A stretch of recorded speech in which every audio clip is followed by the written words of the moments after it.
Who gave coalition forces in Libya the right to eliminate Gaddafi? Well, that's the question Vladimir Putin's been asking during an official visit to Denmark. The Russian premier also said NATO's effectively joined one of the warring sides in the conflict, and more responsible action should be taken instead. RT's Daniel Bushell joins us now live for this in Brussels. Daniel, so the Russian Prime Minister has effectively lashed out on the operation there in Libya.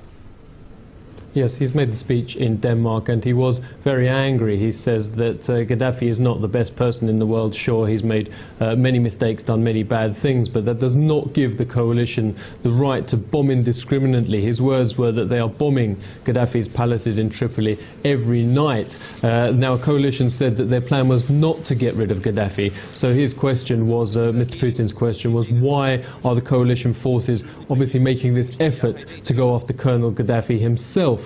Now, we also heard that the experts here in Brussels have confirmed that there is bombing going on by the coalition forces, which is not being covered by the media here in the European Union. Mr. Putin added that oil was a key interest for the Western powers, for the European powers who have gone into Libya, that they want to get rid of Gaddafi and install people who are more favourable to the European Union so that European companies can control the oil reserves. Let's have a listen to exactly what Mr. Putin had to say.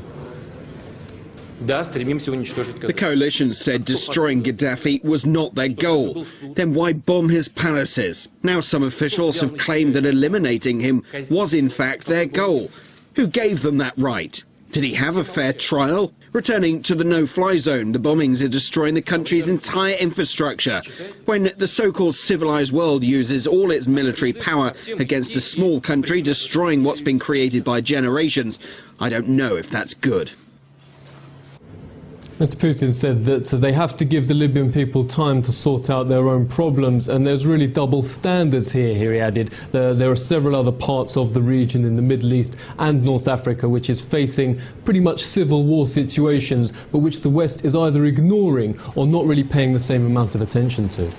Well, Daniel, there have been reports about an EU plan to send army convoys to assist humanitarian aid there in Libya. Of course, there'll be those who say, well, this is really the start of a military ground operation, something, of course, that allies were adamant wouldn't happen.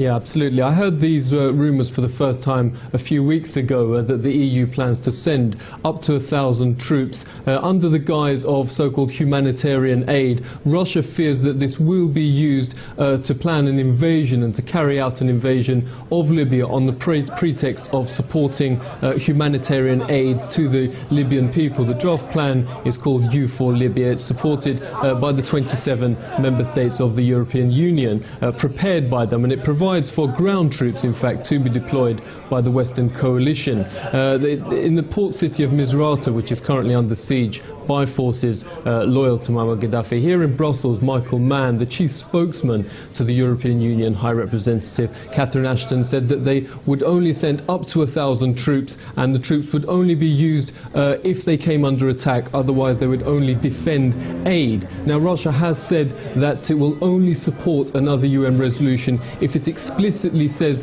that it will not